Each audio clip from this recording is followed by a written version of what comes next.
retailers straight away jump into the discount, and that affects their margin. They think that value is discount, let's just give discount to everybody. But you have some people that may need a discount, and a lot of people, potentially your most profitable clients, they may not need a discount.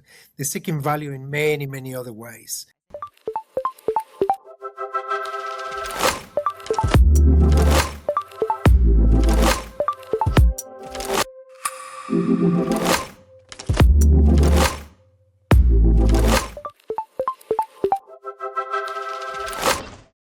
Our guest today is Federico Couret, Principal Consultant at Loyalty and Reward. He has 20 plus years designing loyalty programs for iconic retail brands. He's worked with brands across fashion, beauty, and specialty retail, building programs that actually move the needle on retention and margin. He joins us today to talk about the part of loyalty that many brands still get wrong and why retail store is where loyalty either earns its keep or quietly dies. Federico, welcome to In-Store. Thanks, Troy. Thanks for having me. So loyalty programs have been around for decades. Everyone's got an app, a point system, a tier. Most of them feel, to me, roughly the same. Not all of them. They spend money, they get something back, and the retailer keeps investing in them. So when you say loyalty is an operating system, not a marketing tactic, what are retailers actually getting wrong here? Yeah, well, I think the first thing is establish well what a loyalty program is. Because you did mention that a lot of programs are very similar, like they have points, etc., right? The reality is that a loyalty program is a behavioral change strategy. So the reality is that retailers have to be looking at what is the behavior of that customer and then try to influence that behavior. So it's not about setting up a points program or setting up a discount-based program or whatever it is. You really have to be looking at what is the behavior that we actually see from our consumers, what's the behavior that we want to see from them, and then build upon that the strategy as opposed to thinking what my competition is doing, or like it just comes from the wrong place if you're doing it that way. So it's not a system that you buy, plug it in and play. It's actually a business strategy if you think of it. You really have to understand what's the customer journey in the whole relationship with you. And at that point, in that journey, there's many touch points, right? And from the very beginning, from awareness and decision, the sale may fall through already anyway, and they never made it to your door. So you got to think of the whole entire journey, the behavior throughout that journey, and then look at the opportunities you have to build up your strategy. So you told me about a program when we first met, and where you described a member or customer of this brand walks into a store and they sort of tap in or check in some way. Literally identifying themselves to the brand. And when they did, the store just turned into a production of sorts. The whole experience changed. It's interesting to me because our strategy is a lot of AI and robotics, and the challenge that we always think about in our head, like if we're presenting AI, a chatbot assistance, a concierge, whatever it might be, how does the person check in and where's the balance there? So what was the strategy here with this client that we talked about? Yeah, it's quite interesting, and many retailers can do it in different ways. The reality is that a program does require someone to become a member. And the reason to become a member is because you have a value exchange. So I'm happy to give you my data. I'm happy to register to your program because I'm going to receive some sort of value. So that value is extremely important, right? Now, in order to receive that value, you have to identify yourself. And many strategies identify the client through at the point of sale. So if you're able to identify or request the member to identify themselves, for example, in the QSR industry, people can go to the kiosk and identify themselves before they do the purchase. In retail, in many stores, people, as I was saying, they tap into at the entry point and that they identify themselves. And as you said, then the whole experience could be personalized. I think we were just talking about Sephora, quite interesting, which I was there on the weekend. They have this scanner where they scan your skin and then they are able to personalize every single communication with you because they know whether your skin is dry to humid, the color of the skin, etc. Right? So it gives them a way to identify you when you walk into the store, and then the whole mechanic, as you say, they just fabricate all these things around it to make your experience super personal. And the interesting thing about that is that once you finish the first interaction, you already register your skin. So from there onwards, the whole intelligence there comes in to be relevant, send you the right offer, etc. So very, very interesting that touch point. How can we identify and deliver value to the member? Wow, that's a interesting one. I could see how at that kind of store, um, specialty beauty, the skin tone and texture is so important. And then I haven't seen that at Sephora. I've been there many times, so that's must be relatively new. So that they're connecting that to the person's experience, and then that becomes a great value exchange in that sense. It- Sometimes these value exchanges that you describe, they don't work, or that something's broken about them. What typically is the mistake you're Absolutely. seeing? Yeah, I think that there are a few areas from there. You have a wide variety of customers, and all of them have different needs. And many times companies do straight away discount everybody, but you have your Pareto dynamics. You have some people that may need a discount, and a lot of people, potentially your most profitable clients, they may not need a discount. They're seeking value in many, many other ways. So, as we were saying at the beginning, it's a behavioral strategy. We have to understand what is the value that it is going to impact that behavior. Customers may be looking for value in the way of service, in the way of content, yes, in the way of discount.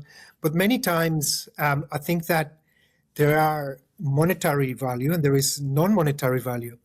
And I think that what the retailer has to be thinking of is understand what the retailer wants to accomplish, understand what the member wants to accomplish. And once you understand those two, you can actually form the right strategy. Let's say that that someone is looking for stocking up product in their groceries, toilet Mhm. paper, detergent, whatever it is. A discount may not be the right thing. The company may be looking at growing the basket size, right?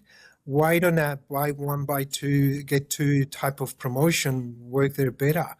Don't discount the product, or even add value to it. Buy this product and that product as well, and you get an additional value through a third product, perhaps, right?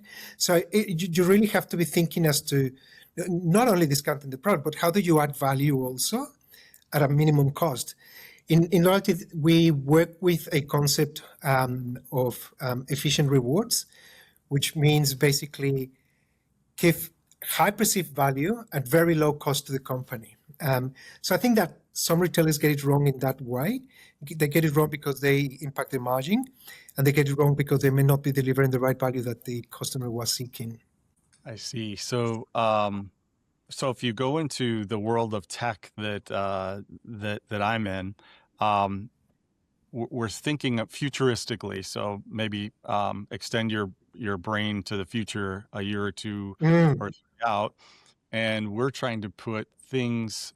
Today we have kiosks and things like that, but things that are robotic or AI enabled, physical, digital, in the retail store. And if you connect this to the personalization concept. I mean, without personalization, unless you're in an electronics store looking for a specific TV, people aren't going to use this tech. They're going to be either turned off by it or just ignore it. So it has to engage them. So from a digital and physical standpoint, where we want them to engage this tech, where do they start to figure out how do I engage this consumer and what will pull them in? What are the structural things at the beginning of one of your engagements where you sort of figure out what are you trying to do here, and then say, how do you personalize it and bring that engagement in, like the example you gave me before? I think that definitely members identify themselves as members, and that opens the gate, right? Hmm. Once that gate opens, whether it is through the kiosk, whether it is through the online, whether it is in store, um, people will become a member because they see value in the relationship, right? The promise of value is what made me, in first place, registered to the program. Now, the promise of value has to continue, right? And I think that technology, artificial intelligence, is just going to augment this value in many, many ways, because you learn the purchase patterns, you learn the behavior that your customers are going through, you learn which channel they engage with, you gain the touch points that they don't engage with, and so on. So you really have to augment the relationship in that regards and being delivering value at a very personal level. And technologies nowadays deliver that. Now, I believe that what you're asking is when someone walks into a store, or not necessarily. Yeah. So if you think about if we're going to advance the retail store, so one of the premises of kind of the thing we're trying to solve is the digital experience for the last 10 years even has been so different than the physical experience in the store.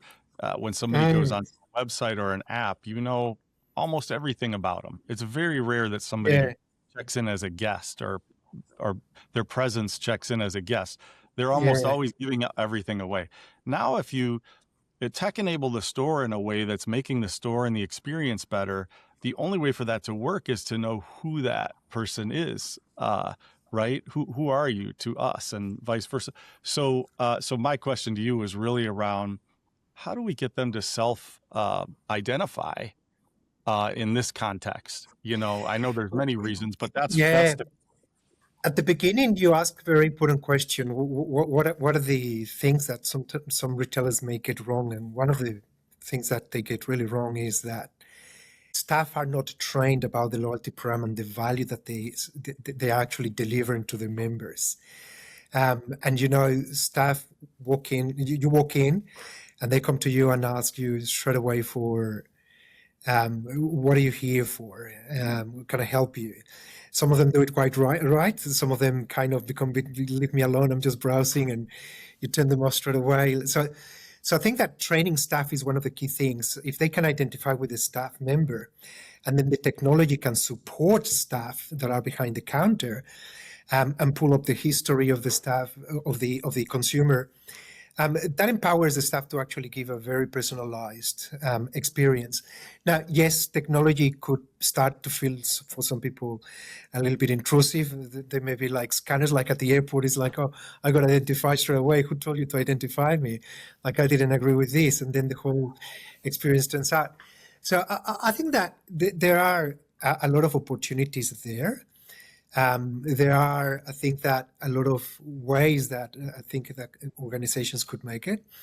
But yeah, have that tact to do it, whether it is through staff or technology. How can we invite someone to have that conversation with Mira? I'll give you an experience that I recently had in Japan. You pay, petrol stations behave in many different ways, right? Mhm. I think here in the United States, you tap first and you open the credit card. And that means that then they will charge your card accordingly. In Japan, similar. Some stations do have that system. The interesting thing is that there is the technology called card linking, right? Where you're saved offers once you identify yourself through that tapping of the card.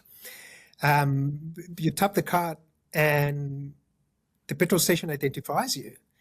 and it saves you their promotions from the convenience store of the petrol stations based on what you've done in the past or based on what you need. So there's a point of identification there, right? So what are the ways? Many different, as I was telling you, the Sephora does it quite well by scanning your skin. It completely opens the whole experience. As you were saying, there's other retailers where you tap to become valuable, to receive some value of it. I think the question comes as to, because at the end of the day, you want that value exchange, and the value exchange at the end of the day for the company is the value comes back for me in the way of, can I access more data? Can I understand you a little bit more? So if I'm going to join the program, after the purchase, many occasions during your payment process, they ask you, oh, are you a member? That's when you identify yourself and you say, oh, yeah, I'm a member. Oh, no, I'm not a member. Would you like to join? What you're saying it is, perhaps that is too late. What happens way before, right? Right. At the end of the line, you're asking, who are you? Yeah. Exactly. So companies have to be very creative as to how can they do it at the beginning. I think that there is some exploration on some screens. I think retail media is working on it. I think that there's a lot of technologies on the shop experience, touch points, browse products, iPads, all these sort of things that you sometimes see at retailers to help your purchase. At some point, they ask you to identify yourself. And in that regards, then I think the retailers, if they make that openness now to having identified you really valuable and relevant, that's when it becomes really a good experience. If it is generic, I think that the disengagement comes in at that very point at the same time when you identify yourself. Yeah, I told you who I am, or you know who I am, and then you serve me about experience. It kind of does not make sense. Yeah. So one of the things we're doing in the physical stores is using cameras and security cameras, the old-fashioned ones, but then high-def recording devices, and along with things like RFID inventory, we can get the generic. I mean, it's very specific. I guess it's not generic, but we can see the traffic patterns. We can see the people gazing at products, picking them up, putting them down, bringing them to the changing room, buying them or not buying them. So we see all that, but the unlock where the real value is if the consumer self-identifies, the member self-identifies. And now it's just like a website in that you can know what they're looking at, what they're buying, what they're not buying. Well, how come they didn't buy this? We have to do some research here. And so that's all evolving. It's coming quickly to the retail store, that ability to do all that in a three-dimensional way. I guess what's new in your space, in the loyalty space, whether it's AI or tokens or the infrastructure that helps you do what you do, what's changing? What should we expect in the next few years? I think that personalization has evolved quite a lot, and yes, artificial intelligence is complementing that, supporting it, and augmenting it, and it's potentially, you could say, for many, it's already the status quo, right? But I think that agentic commerce is something that is going to be growing. So if agents are going to be potentially doing purchases on your behalf, obviously within guardrails and approvals and so on and so forth, from a perspective, and our perspective, the loyalty program has to be able to be prepared to serve value and interact with the agent as well, right? Being able to serve a personalized experience as well, serve value and so on, not be generic. The other thing that we've seen that it is happening, I think that artificial intelligence is also expanding to becoming a little bit more empathetic.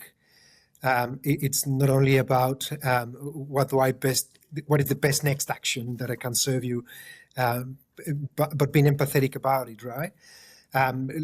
Let's think of a You identify a purchase as a couple all the time. So there is this couple always buying their grocery, and you see that it is purchased for two.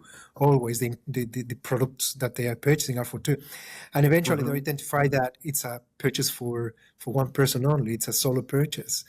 How does the AI become sympathetic, and the promotions that is serving, it is not for a couple. It may be that the person may have deceased, it's sick, or whatever it is, right? Imagine that change in behavior. How can AI have empathetic behavior to it as well, right? So I think the future it's amazing, and the way it's going to expand, it's really interesting. So personalization relevance has moved quite a lot. There's a lot of exciting things anyway. Yeah, yeah.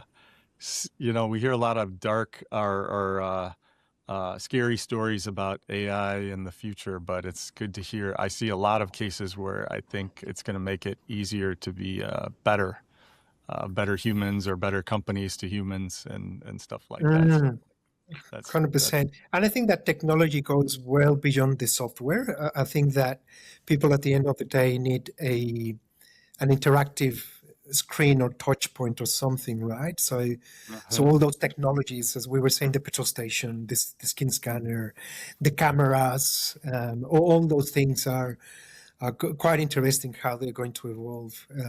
So I think that from my perspective as a loyalty professional, all those touch points are all about, as I was saying at the very beginning, behavior, right? How can we impact behavior and add value to the member? And that's for me the things that I see interesting.